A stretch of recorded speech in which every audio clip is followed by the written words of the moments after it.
the last 20 years, 2001, we arrived at the final monastery, Birken Monastery. And I call it the final monastery because indeed, I do not intend to build another one. Although, things do happen in life. As you recall, Ajahn Sona had given us advice at the Princeton Monastery that it was an intermediate monastery and not to get too committed to it. But at the same time, we were in a position of needing to modify it for our purposes because we're a family living in a house. So we really did deconstruct it somewhat, and we needed to sell that place as well. And we needed to sell it in order to buy the next place. This place was much more expensive, and the previous monastery would only provide a certain small portion of the costs.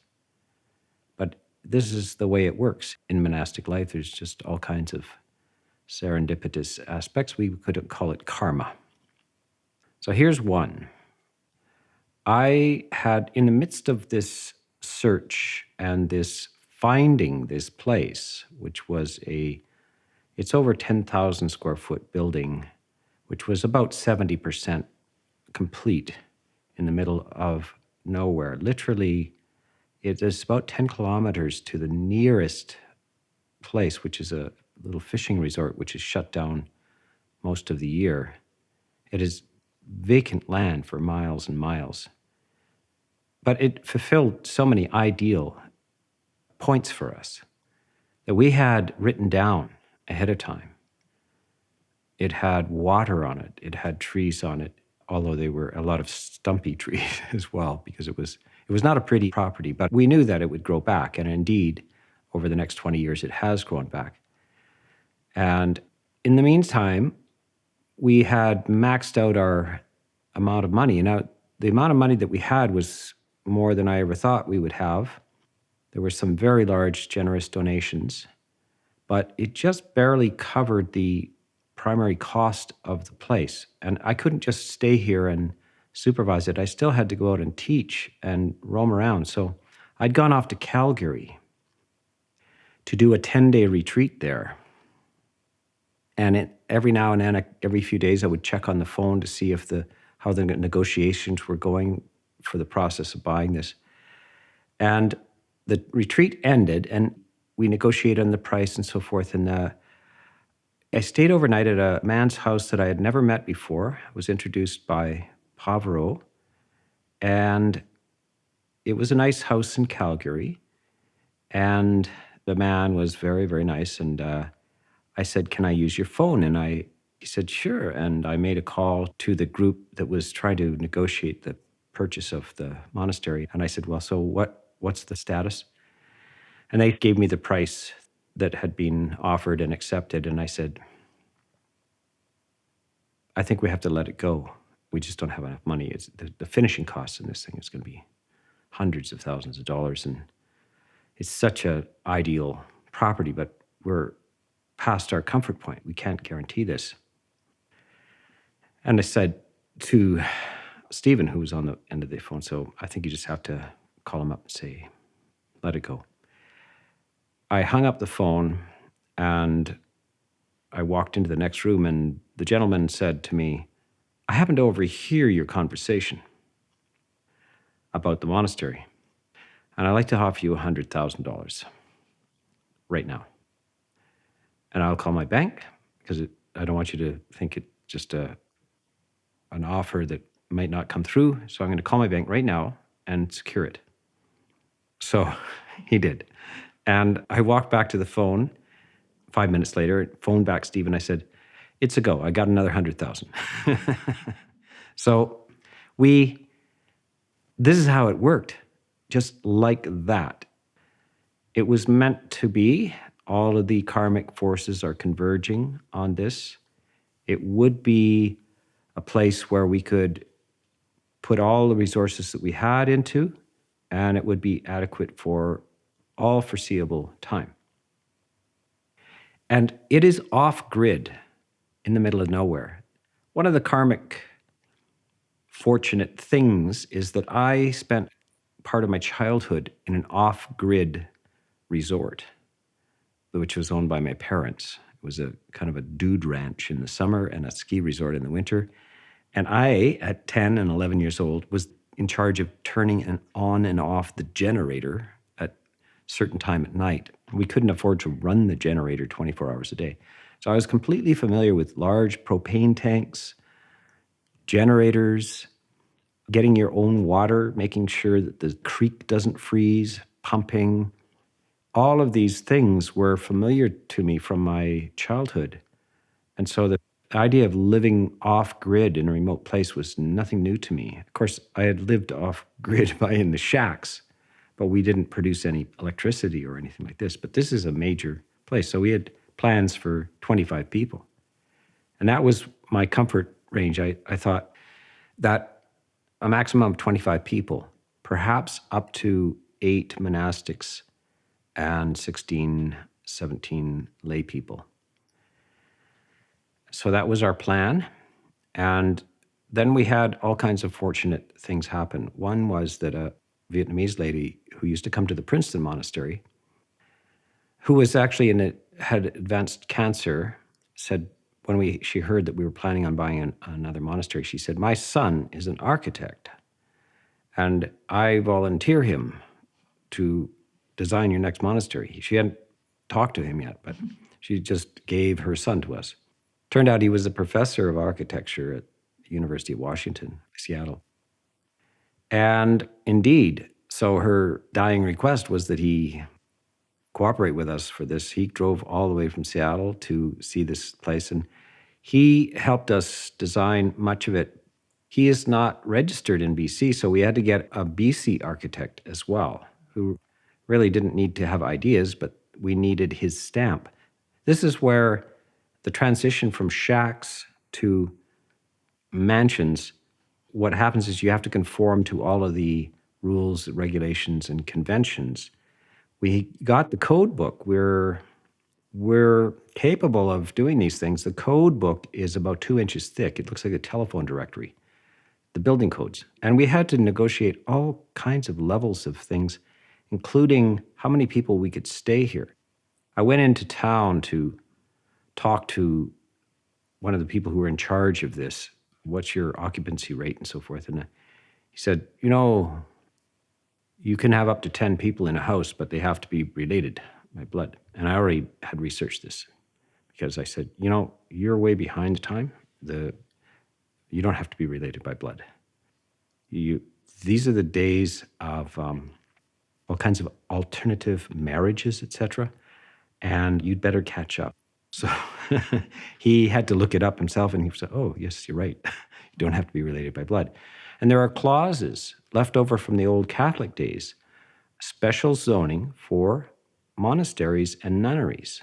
And of course, all the monks and nuns are not related, are they? And they live in residential code buildings. So we ended up with residential demands, which are much easier than commercial demands. And we had to also negotiate with the council in town to get approval for building kutis. We had to have soil engineers, structural engineers, civil engineers, surveyors, endless visits by the building inspector, then endless visits by the electrical inspector, the septic inspector, on and on. A lot of secondary costs just in those kind of visits. You are obliged to pay for these, although you have no choice but to accept the services. This was a different world for me, but it did remind me of the Vinaya. So monks have to live by hundreds and hundreds of very detailed rules. So you just face it and do it as you would follow the Vinaya. And in the end, we managed to do it, all up to code, etc. We participated, all of us, all of the monks, the novices, the anagarikas, and there was quite a stream of different characters coming through. And this is, again, a 2x4 stage where all kinds of characters are here for a period of time, and they can make themselves useful carrying boards or building things. They have different skills and varieties, and their personalities are different. at the same time, it's not a peaceful environment for meditation or anything like this. It's just this work circus going on. And some of them are professionals. We had a few professional carpenters, but we have picked up, the monastics and others who have been around the monastic life have picked up skills along the way. So we really know something about all of these trades as well. So we were quite useful and helpful. Certain things we did on our own because we couldn't afford to do. We had to do all the siding on this building. It's a huge building, and it had just Tyvek, if you're familiar with the paper, a building paper, keep the weather out. So then we had to estimate the siding, and then we had to hire a lift and scaffolding and do it. We worked for weeks and weeks and weeks. I did all the cutting on the ground of the panels, so I do know my way around the table saws and circular saws and drills and hammers and nail guns, etc.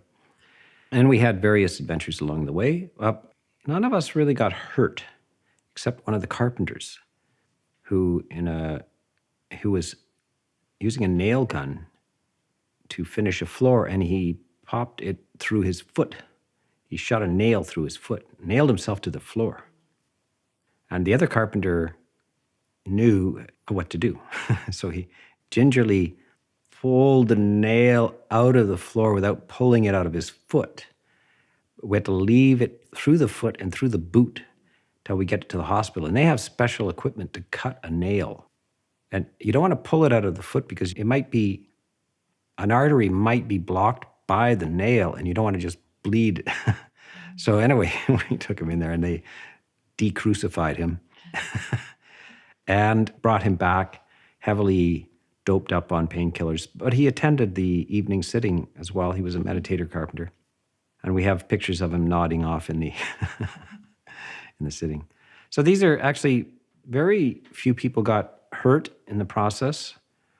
We were quite mindful and careful, but we did take chances with various things because we're not professionals. But strangely enough, as I say, the monastics managed to weather it, and sometimes the professionals got hurt and we didn't.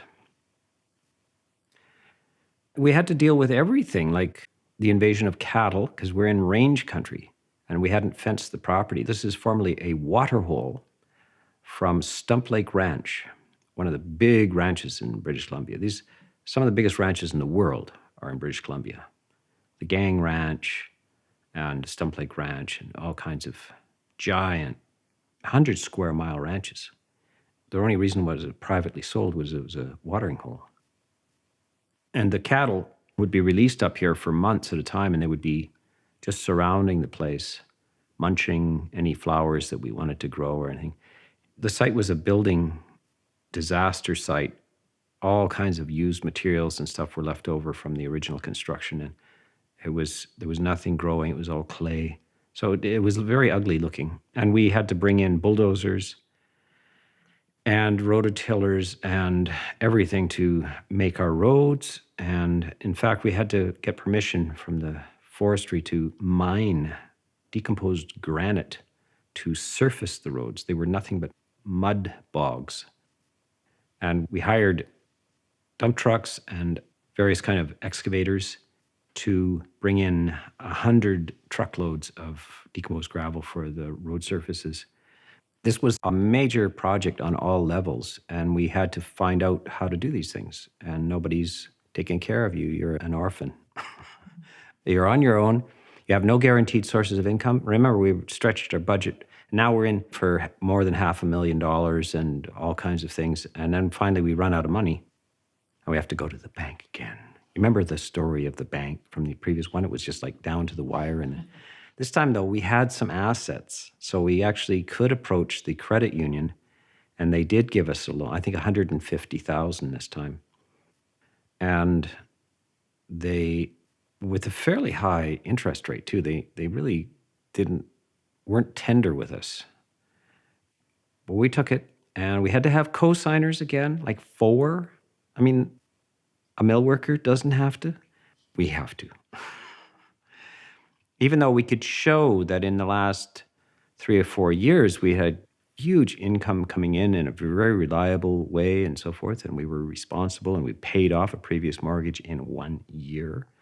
Still, they know when they got a fish on the hook. We went in and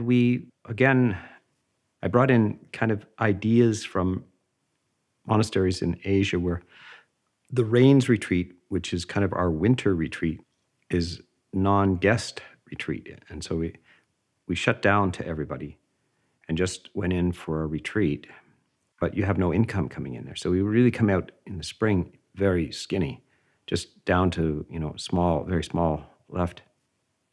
So in some ways, I began to realize you can't just shut down all the time. You need flow of people because we're not near a urban center where people can offer dana. Most of the other monasteries in North America have 80% of their food brought to them by people who wanting to donate food. We're so remote that doesn't happen.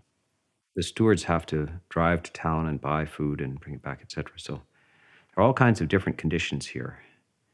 And we are also not particularly supported from Thailand or Sri Lanka.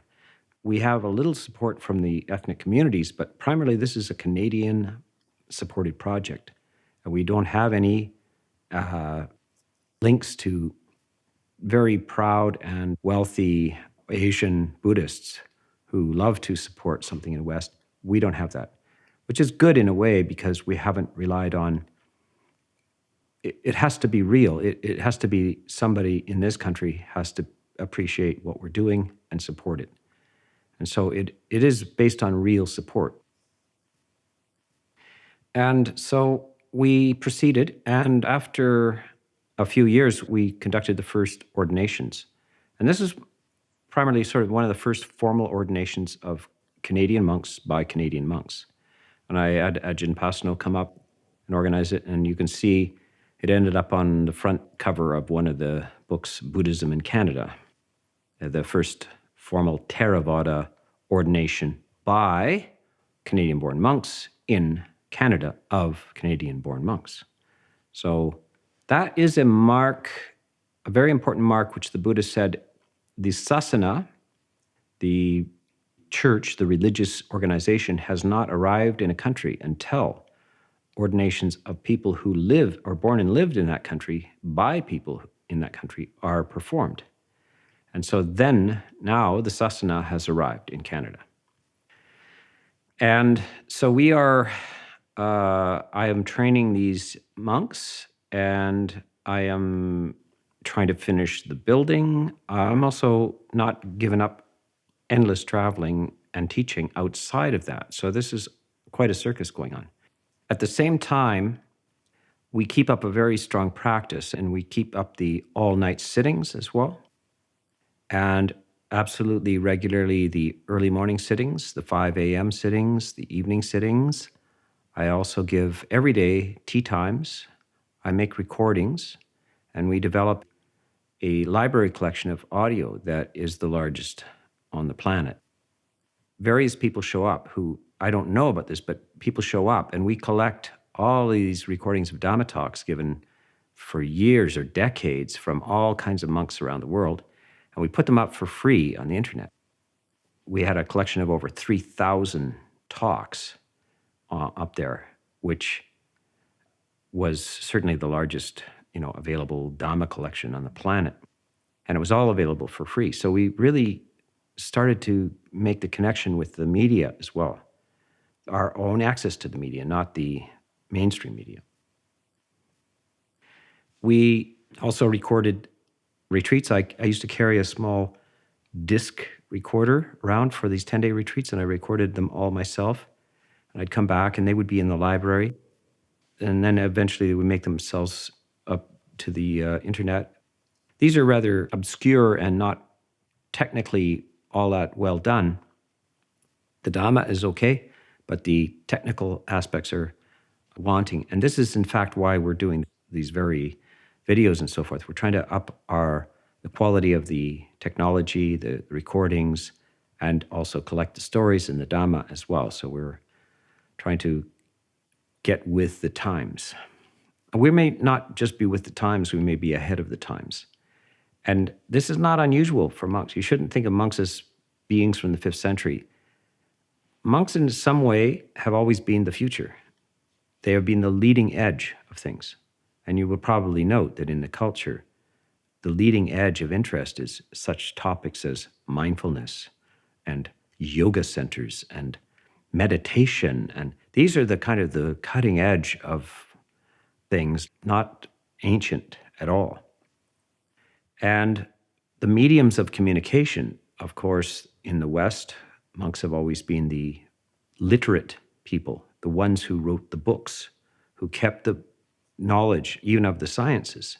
And also in the East, monks have always been the most informed and literate. So the use of this media, this very video and etc., is not something strange for monks to do. One of them, our obligations as monks is to communicate, to share our experiences, and to share them freely and make them available.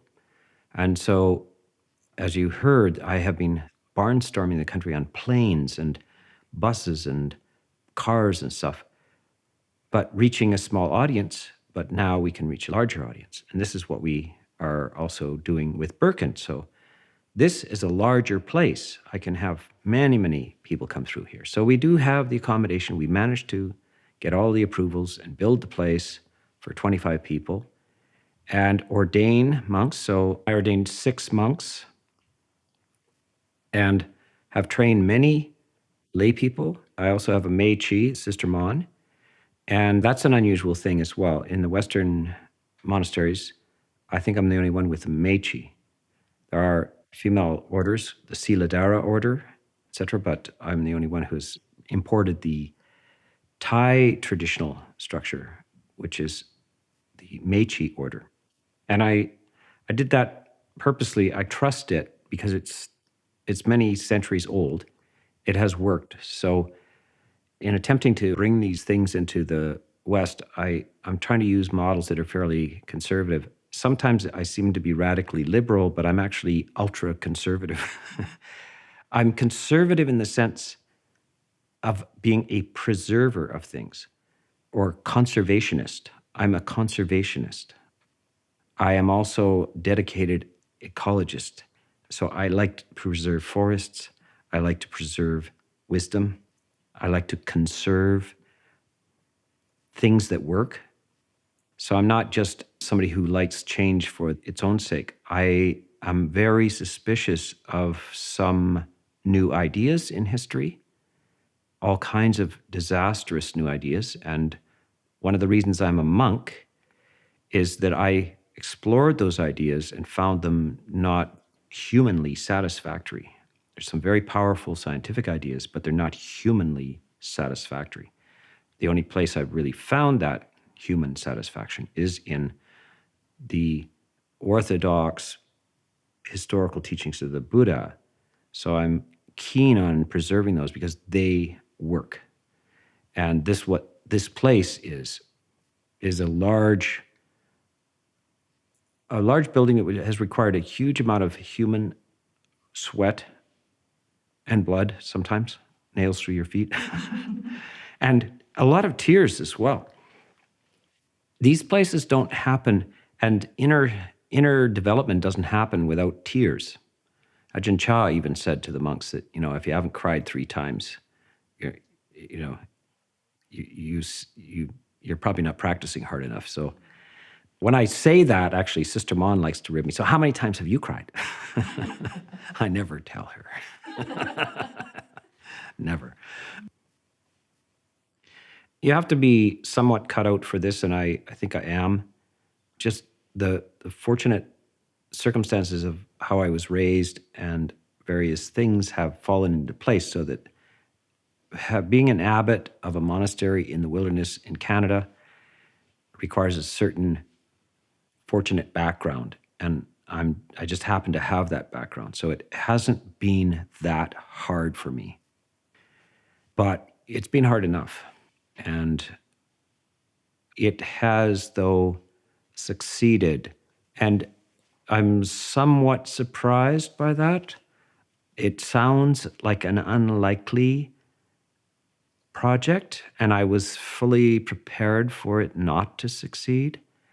And I'm okay with failure because there's other aspects than your efforts which go into making something succeed. There's all kinds of things that can happen, such as giant pandemics of flu that immobilize the world and paralyze the economies and so forth. So we'll find out whether we can succeed through this.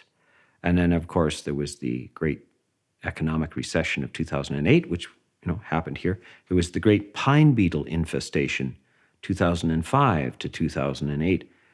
Half the the forest of British Columbia died and fell over, including everything around us. So this beautiful, pristine pine forest that we were surrounded by died. And all that came out of it is we had infinite firewood. But it doesn't look pretty. Things fell over. But we've stayed long enough for it to grow back. So there's all kinds of possibilities of failure. There's no guarantee of support. We don't do fundraisers. We just trust that people will appreciate the values of this, and we live as frugally as required. And I would say that the last 20 years have not been, I would not call them extremely ascetic or frugal in our requirements compared to living in broken down shacks or caves or something like this. But it is always, we're in one of the wealthiest countries in the world, in one of the wealthiest times of the world, and everything costs a lot of money, building buildings and running buildings and maintaining things. And this has to be considered. It is fabulously expensive to build a monastery and to maintain it, and without any luxury or indulgence involved in that. At the same time, do enough people in this time appreciate our values?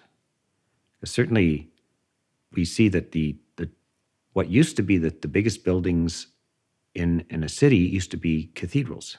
The spire of a cathedral was usually the highest building in the city. They used to even have building bylaws that prevent anybody from building higher than the highest cathedral spire. Now the highest buildings are bank towers, like the World Trade Center. You remember that? World Trade Center? It's like an antenna for a lot of distress in the world. The international money is the root of much evil. And when you make those the highest antennas in the world, instead of religious values, you're in a different world. So we're trying to see if we can survive in this world. And we're building buildings and creating living spaces which are suitable for Canadians. This is not Thailand in the Northeast. I mean, I told many stories about the austerities of the villagers who lived there. But the Canadians that I cater to here and talk to are not raised that way, and we have to adapt our situation to them as well. But what I've found is they're very, very sincere, and in many ways, they're much more eager than people who are raised in a Buddhist culture to really understand the details of the Buddha's teaching and to practice the meditation. And many of the monks who are Western and come back to recognize that the virtues of the West is that a small number of people are interested, but they're very interested and they want to meditate. In Asia, they're all sort of born into it, but many of them do not meditate, do not take it seriously. They take it for granted, and they tend to just offer food or something like that to monasteries. That's their connection. It's a value system in their life, but it's not intensely and interestingly taken up. That is also the case for when Asians come to the West. Sometimes they rediscover Buddhism and they start coming to the monasteries and meditating, which they haven't done in Asia. So this is some of the paradoxes of the West and our experience of the West. This has succeeded each year. And it's always amazing to me. Every year we have an annual general meeting, and we assess how were the donations. Did we make it? What can we finish the garage? Can we buy a tractor?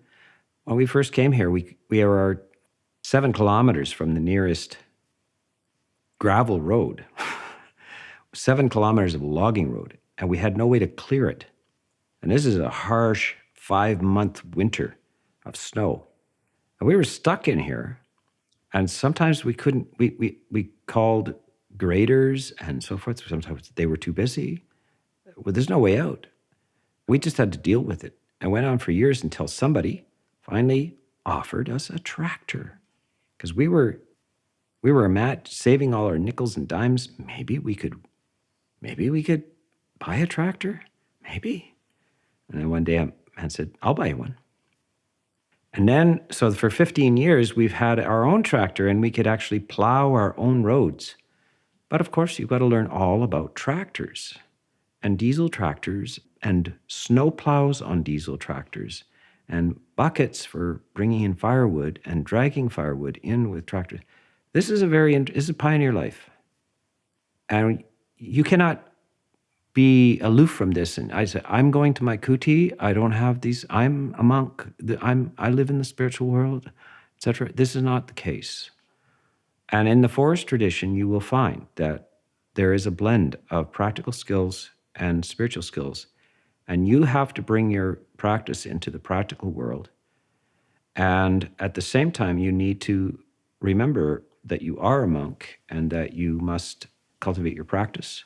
You must learn the Dhamma very deeply and fluently, especially if you're going to be a teacher. So this is one of the things that has come fairly easy to me in terms, because I have long history of being educated and being very keenly interested in ideas, philosophy, all kinds of ideas. So to study the suttas and to extract the ideas and then to be able to explain them to people is kind of comes fairly easy to me. And I really want to make it easy for people as well. So that's up to very recently, that has taken place in person at the monastery. One of the things I say to people is that I have given 10,000 interviews, 10,000 one-on-one interviews. That is a gross underestimate. I have done many more than that, thousands more than that. So I sit one-on-one with a person, sometimes up to an hour, and talk to them and ask them about their lives and how they think and how they feel. And then I offer them reflections from having spent hours and hours, days, weeks, years immersed in the suttas and in practice. I try to format that and try to give them something that's useful to them. And so that's one of the ways you teach people one at a time. But with the new availability of media such as this, I can offer these ideas and also the processed ideas. So I have had to spend years sometimes working, sometimes being misled in some ways by conventional teachings that have been going on for centuries that are actually have gone off the mark. And at some point in my life, I realized there's a mistake here. And I have to correct that. And then I have to, having figured that out and having taken years to figure it out, I can now save people a lot of time from not going down that mistaken idea. So that's my job, is to really look at these things critically, look at the history of them, ask myself whether these have been distorted through time and try to find the way back. And then I have to distill that and I have to put it into the proper language for people of this culture. So I have an advantage too, in that I am speaking to people from my culture.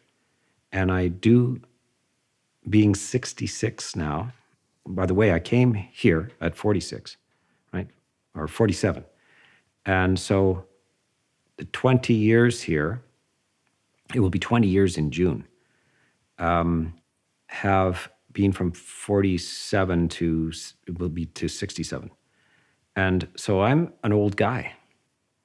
And I've had lots of years to be immersed in this Canadian culture, have stepped out of it, gone to Asia, gone into the Buddhist culture, come back, and I can see, it helps me see in both directions. So it helps me, I've stepped out of this culture, but I can remember what the formative ideas are of this culture. And that's part of trying to make yourself a teacher and an abbot in this monastery, in this culture at this time. So these are a few of the factors that converge at this stage of Birken Monastery. This is, of course, the third monastery. And there's a whole series of monasteries before that weren't started by me, but this is the third monastery that I've started, the Shack Monastery, Princeton, the intermediate monastery, and this being the final monastery. And so I have a lot of things are converging and still it's coming to a kind of a ripeness now. It has not gone downhill. It's actually gotten better and better and better, and it is at a ripeness. But I do want to preserve this because I'm just getting old. And if I'm still got my marbles together, I want to use those as well as I can because I have lots of experience now. And I want to keep my time for this expression of Dhamma particularly, and less carpentry, architectural design, all of this stuff, including traveling. So I have renounced traveling. I have renounced training junior monks. I have devoted myself now to the meditative cultivation of large groups of lay people and using media to expand it outwards. And I think that's my particular niche in this Sangha. Other monasteries will train young monks because we need to have monks. And we also need to train women. And one of the things that I like to do is train women in the monastery. We don't have a lot of resources for bhikkhunis, but we have resources for women. And since men have good resources for being bhikkhus, I want to devote quite a bit of the resources here for maximizing good training for lay women, and so that they can spend months or years in the monastery and become really immersed practitioners. And they also then can be as salt for the dish. They will flavor the dish. So that's kind of my thing. I seem to get along with women. I had a very good mother and a good sister and lots of women in my family that I just got along with. So I feel comfortable with women. And not all monks do. And not all monasteries are comfortable for women either.